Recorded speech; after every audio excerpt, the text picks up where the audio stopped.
अस्सलामुअलैकुम। मेरा नाम है मोहम्मद अब्दुल्ला सादिक। तो आज मैं आपको एक स्टोरी सुनाने वाला हूँ जो मुझे मेरे दोस्त ने बताई, और ये वाक़या उसके कज़न के साथ हुआ था। ये वाक़या कराची का है, और जैसा कि आप सबको पता है कि कराची एक ऐसा शहर है जो दिन हो या रात कभी भी पूरी तरह खामोश नहीं होता। लेकिन कराची की कुछ सड़कें ऐसी भी हैं जहाँ रात के बाद, मतलब मिडनाइट के बाद, माहौल बिल्कुल बदल जाता है। शारा फैसल भी उन सड़कों में से एक है। दिन के वक्त ट्रैफिक से भरी हुई रोड हैं, और आधी रात के बाद अजीब सी वीरानी। तो ये जो कहानी है ये स्टार्ट होती है 2023 में। सितंबर के महीना था, और उस दिन हल्की बारिश हो रही थी, और गीली सड़क पर स्ट्रीट लाइट्स की पीली रोशनी चमक रही थी, और हवा में ठंडक घुली हुई थी। दूर दूर तक सिर्फ चंद गाड़ियां नजर आ रही थी। उस रात समीर जो है, वो मेरे दोस्त का कज़न है, अपनी सॉफ्टवेयर कंपनी की नाइट शिफ्ट ख़त्म करके घर जा रहा था। वो रोज़ की तरह शारा फैसल से गुज़रता था। उसका ऑफिस जो है डालमिया वाली साइड पे था।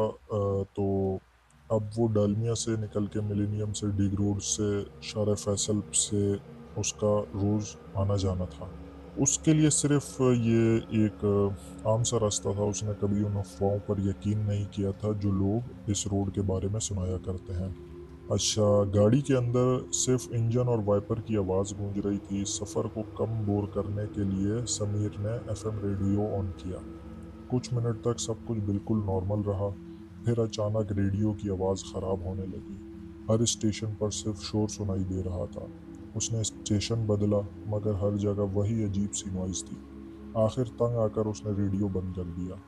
रेडियो बंद करते ही उसे उसने महसूस किया कि गाड़ी के अंदर का माहौल अचानक बहुत ठंडा हो गया है। एसी भी बंद था, शीशे बंद थे, फिर भी ऐसा लग रहा था जैसे कि फ्रीज़र का दरवाज़ा किसी ने खोल दिया हो। उसने खुद को तसल्ली दी कि शायद बारिश की वजह से मौसम ठंडा हो गया है। जब उसकी गाड़ी कारसाज वाले ब्रिज के करीब पहुंची, तो समीर ने अपनी ना गाड़ी के शीशे पे देखा, तो पीछे सिर्फ खाली रोड थी। उसने दोबारा सामने देखा, और वो गाड़ी चलाता रहा। तो जैसे ही कारसाज से थोड़ा सा आप आगे हैं ना, बलूच पुल से पहले, अपने विंड स्क्रीन में देखा, तो उसमें फुटपाथ के करीब दूर एक सफ़ेद साया खड़ा नजर आया ना। तो जितनी गाड़ी करीब आती गई, उतनी ही वो शक्ल साफ होती गई। वो एक औरत थी। उसने लंबा सफ़ेद लिबास पहना हुआ था। उसके स्याह बाल चेहरे पर बिखरे हुए थे, और उसका सर झुका हुआ था। सबसे अजीब बात यह थी कि वो बिल्कुल बेहरकत खड़ी थी। ना वो इधर देख रही थी ना उधर। समीर ने गाड़ी की स्पीड स्लो कर दी। उसके जहन में ख्याल आया कि शायद कोई मुसाफिर हो या कोई लड़की मुश्किल में हो। रात का वक्त था और रोड लगभग खाली थी। उसने इंसानी हमदर्दी के नाते गाड़ी उस औरत के करीब रोक दी। उसने शीशा आधा नीचे किया और आराम से पूछा, मैडम आप ठीक हैं? क्या किसी मदद की ज़रूरत है? तो आगे से उसने, जो मखलूक थी, उसने कोई जवाब नहीं दिया। तो समीर ने दोबारा आवाज़ दी, लेकिन इस मर्तबा भी सिर्फ खामोशी मिली। बारिश के चंद कतरे उस औरत के कपड़ों पर गिरते रहे, मगर वो बिल्कुल भी नहीं हिली। फिर अचानक उस औरत ने बहुत आहिस्ता अपना सर उठाना शुरू किया। तो स्ट्रीट लाइट्स की रोशनी उसके चेहरे पर पड़ रही थी, लेकिन अजीब बात यही थी कि उसका चेहरा साफ नज़र नहीं आ रहा था, जैसा अंधेरा उसके चेहरे से चिपका हुआ हो। तो समीर के जिस्म में सर्द लहर दौड़ गई। उसने फौरन शीशा बंद किया और गाड़ी तेज रफ्तारी से भगा दी। उसका दिल इतनी जोर जोर से धड़क रहा था कि उसे अपनी सांसें तक सुनाई दे रही थी। कुछ मिनट बाद जब उसे लगा कि वो उस जगह से काफी दूर आ चुका है, तो उसने आदत के मुताबिक रियर व्यू मिरर में देखना शुरू किया। उसका वहीं खून जम गया। वो औरत अब उसके गाड़ी के थोड़ा सा ही पीछे फुटपाथ पर खड़ी थी। वो उसकी गाड़ी के बिल्कुल करीब थी, और उसका सर अब धीरे धीरे ऊपर उठ रहा था। समीर ने जैसे ही मिरर में उस औरत को देखा, उसका दिल एक पल के लिए रुक सा गया। उसने फौरन दोबारा मिरर की तरफ देखा, लेकिन इस बार वहां कुछ भी नहीं था। उसने गहरी सांस ली, खुद को समझाया कि शायद डर की वजह से उसकी आंखों ने धोखा दिया है। उसने गाड़ी की स्पीड और तेज कर दी। रात की खामोशी अब उसे पहले से ज़्यादा भारी लग रही थी। रोड पर दूर दूर तक कोई गाड़ी नज़र नहीं आ रही थी, सिर्फ स्ट्रीट लाइट्स की रोशनी और गीली सड़क उसके साथ चल रही थी। अचानक गाड़ी के डैशबोर्ड पर हेडलाइट्स हल्की सी ब्लिंक करने लगी। इंजन ने एक झटका लिया और गाड़ी की रफ्तार आहिस्ता आहिस्ता कम हो गई। समीर ने एक्सेलरेटर दबाया लेकिन गाड़ी रिस्पॉन्स ही नहीं दे रही थी। उसने परेशान होकर गाड़ी रोड के किनारे रोक दी। तो उसने जो मुझे बताया, जो एफटीसी बिल्डिंग आपने अगर शारा फैसल पे देखा तो उससे पहले थोड़ा उसने वहाँ गाड़ी रोक दी। तो इंजन उसका बंद हो गया था, तो उसने इग्निशन दिया मगर सिर्फ टिक टिक की आवाज़ आई। गाड़ी स्टार्ट होने का नाम ही नहीं ले रही थी। तो समीर ने फ़ौरन अपना मोबाइल निकाला कि भाई किसी दोस्त या मैकेनिक को कॉल कर सकूं, लेकिन उस दिन उस वक्त सिग्नल भी नहीं आ रहे थे। ये बात उसे और ज़्यादा परेशान करने लगी क्योंकि शार फैसल पर आम तौर पर नेटवर्क कभी आसानी से गायब नहीं होता। उसने हिम्मत करके गाड़ी का दरवाज़ा खोला और गाड़ी से बाहर आया। ठंडी हवा उसके चेहरे पर पड़ी। उसने इधर उधर देखा तो पूरी रोड सुनसान थी, सिर्फ हवा की आवाज़ और दूर किसी कुत्ते के भौंकने की हल्की सी आवाज़ उसे सुनाई दे रही थी। जब वो बोनेट खोलकर इंजन देखने लगा तो उसे महसूस हुआ कि कोई उसे दूर से देख रहा है। तो उसने धीरे से सर उठाकर रोड की दूसरी तरफ नज़र डाली। वहाँ वही सफ़ेद लिबास वाली औरत खड़ी थी। इस बार उसके समीर और समीर के दरमियान सिर्फ एक रोड का फासला था। वो बिल्कुल बेहरकत खड़ी थी। उसके लंबे बाल अभी भी चेहरे को छुपा रहे थे, लेकिन उसका सर इस मर्तबा झुका हुआ नहीं था। वो सीधे समीर की तरफ देख रही थी। समीर ने फौरन नज़र हटाई और दोबारा गाड़ी स्टार्ट करने की कोशिश की। जैसे ही उसने इग्निशन घुमाया, इंजन फौरन स्टार्ट हो गया। उसने सुकून का सांस लिया और फौरन गाड़ी भगा दी।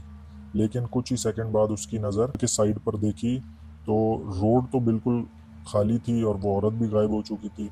तो समीर ने सोचा कि अब ये सब सब कुछ ख़त्म हो गया है। लेकिन उसी टाइम उसको ऐसे लगा कि उसके कान के बिल्कुल करीब किसी औरत ने बहुत हल्की आवाज़ से उसको कहा, तुम रुकते क्यों नहीं हो?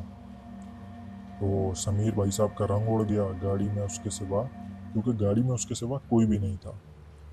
तो समीर ने अपना जो स्टीयरिंग मजबूती से पकड़ के रखा। उसने फ़ौरन गाड़ी के अंदर इधर उधर देखा। पिछली सीट खाली थी, पैसेंजर सीट भी खाली थी, खिड़कियां भी बंद थी। फिर भी उसे पूरा यकीन था कि कुछ लम्हे पहले किसी औरत की आवाज़ उसने बिल्कुल करीब से सुनी थी।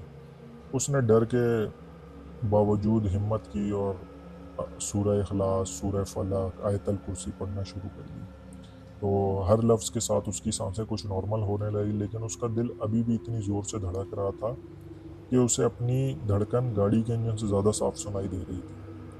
तो अब शार फैसल का सफ़र ख़त्म ही होने वाला था कि समीर ने सोचा बस कुछ ही मिनट और फिर वो घर पहुंच जाएगा। उसका घर भी आप शार फैसल से आगे पीआईडीसी के पास थोड़ा सा आगे हिजरत कॉलोनी में उसका घर था। अगर कराची से अगर आप हैं तो आपको पता होगा ये कौन सी जगह।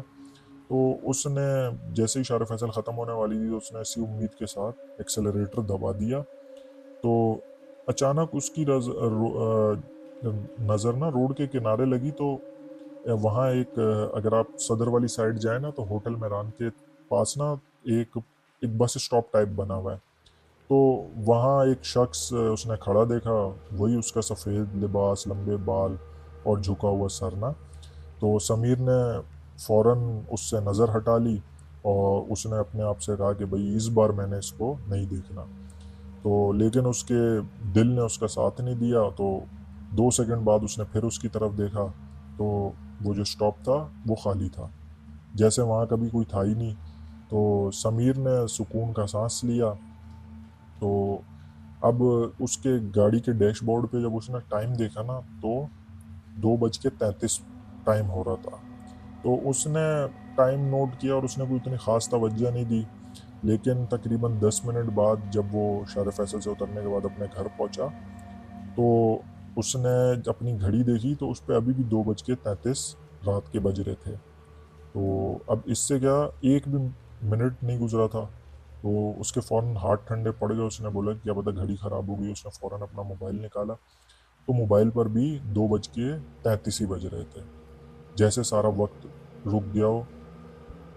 और जैसे ही वो घर पहुंचा तो मतलब जैसे उसने ये टाइम देखा तो उसी टाइम उसकी गाड़ी की तमाम लाइट्स एक साथ बंद हो गई और इंजन खामोश हो गया और पूरी गाड़ी उसकी मतलब अंधेरे में डूब गई। सिर्फ बाहर की स्ट्रीट लाइट्स की हल्की सी रोशनी विंडशील्ड पर पड़ रही थी। तो समीर ने थोड़ा सा अपना सर उठाया, तो जैसे ही उसने अपना सर उठाया उसका खून जम गया। विंडशील्ड की दूसरी तरफ सिर्फ 1 फुट के फासले पर वही सफ़ेद लिबास वाली औरत खड़ी थी। इस बार उसके बाल चेहरे से हट चुके थे, लेकिन जहाँ चेहरा होना चाहिए था वहाँ सिर्फ गहरा अंधेरा था। ना आंखें, ना नाक, ना होंठ, सिर्फ एक स्याह कालापन। और उस अंधेरे में से एक धीमी सी आवाज़ आई, अब तुम मुझे देख चुके हो। उसी लम्हे गाड़ी का हॉर्न अपने आप जोर जोर से बजने लगा ना, और पूरी रोड एक बार फिर गहरी खामोशी में डूब गई। अच्छा, हॉर्न की लगातार आवाज सुनसान रात में दूर तक गूंज रही थी। समीर का जिस्म कांप रहा था। उसने आंखें मजबूती से बंद कर ली और अल्लाह ताला से दुआ मांगने लगा। चंद लम्हों बाद हॉर्न अचानक खामोश हो गया। जब उसने आहिस्ता से आंखें खोली तो विंडशील्ड के बाहर कोई भी नहीं था। रोड बिल्कुल खाली थी, गीली और क्या कहते हैं, गीली सड़क थी और स्ट्रीट लाइट्स की पीली रोशनी जल रही थी। जैसे कुछ हुआ ही ना हो, लेकिन गाड़ी के अंदर अब भी अजीब सी ठंडक फैली हुई थी। उसने फौरन इग्निशन घुमाया और इस मर्तबा इंजन पहली ही कोशिश में स्टार्ट हो गया। समीर ने एक लम्हा भी ज़ाया ना किया और सीधा गाड़ी भगा दी। पूरा रास्ता उसने रियर व्यू मिरर की तरफ देखने की हिम्मत नहीं की। सुबह होने तक उसने किसी को उस रात का वाकया नहीं बताया। उसे डर था कि लोग उसका मजाक उड़ाएंगे। लेकिन जब वो सुबह गाड़ी साफ करने लगा तो उसकी नज़र पीछे शीशे पर पड़ी। धूल और नमी के दरमियान 2 हाथों के निशान साफ नजर आ रहे थे। अजीब बात यह थी कि निशान शीशे के बाहर नहीं, अंदर की तरफ बने हुए थे। समीर ने फौरन कपड़ा उठाया और शीशा साफ कर दिया, लेकिन कुछ देर बाद वही निशान दोबारा उभरा। इस बार उनके नीचे एक धुंधली सी लकीर भी थी, जैसे किसी ने उंगली से कुछ लिखने की कोशिश की हो। लफ्ज पूरे वाज़ेह नहीं थे, मगर ऐसा महसूस हो रहा था कि सिर्फ एक जुमला बार बार बन रहा है, मुझे घर छोड़ दो। उस दिन के बाद समीर ने उस गाड़ी को बेच दिया, नई गाड़ी ले ली और ऑफिस का रास्ता भी बदल दिया। और कभी रात के वक्त शार फैसल से अब उसने अकेला आना जाना छोड़ दिया। तो अब इस कहानी को, ये जो वाक़या उसके साथ हुआ, इसको काफ़ी महीने गुज़र गए। फिर समीर की जो ज़िंदगी नॉर्मल हो गई। तो फिर एक रात उसका पुराना ऑफिस कोलीग उससे फ़ोन करके बोला, यार आज मैंने तुम्हारी पुरानी गाड़ी के पीछे पीछे आ रहा था, मुझे लगा तुम ही चला रहे हो। समीर ने उसको बोला कि भाई, हैरानी से जवाब दिया कि भाई लेकिन वो गाड़ी तो भाई मैंने 6 महीने पहले बेच दी थी। तो उसके दोस्त के ना फ़ोन के दूसरी तरफ जो उसका दोस्त था, तो वहाँ पे खामोशी छा गई। मतलब फिर उसके दोस्त ने उसको बिल्कुल आहिस्ता सी आवाज़ में कहा, गाड़ी तो वही थी लेकिन ड्राइवर सीट पर कोई मर्द नहीं था। स्टीयरिंग के पीछे सफ़ेद कपड़े पहने एक औरत बैठी थी। उस रात के बाद समीर ने कभी उस दोस्त से इस बात का जिक्र नहीं किया, और उस दोस्त ने दोबारा कभी रात के बाद शार फैसल पर अकेले सफ़र भी नहीं किया। आज भी कराची में कोई टैक्सी ड्राइवर और नाइट शिफ्ट वर्कर्स के दरमियान ये बात सुनी जा सकती है कि बारिश भरी रातों में शार फैसल, ख़ास करके कारसाज और ये जो नर्सरी के दरमियान का पैच है, इसके कुछ हिस्सों में एक सफ़ेद लिबास वाली औरत नज़र आती है। कोई कहता है वो सिर्फ मदद मांगती है, कोई कहता है उसकी तरफ देखना भी गलती है। और शायद इसीलिए कुछ मुसाफिर आज भी रात के टाइम उस रोड पर 1 या 2 बजे के बाद बिना वजह अपनी रफ्तार बढ़ा देते हैं।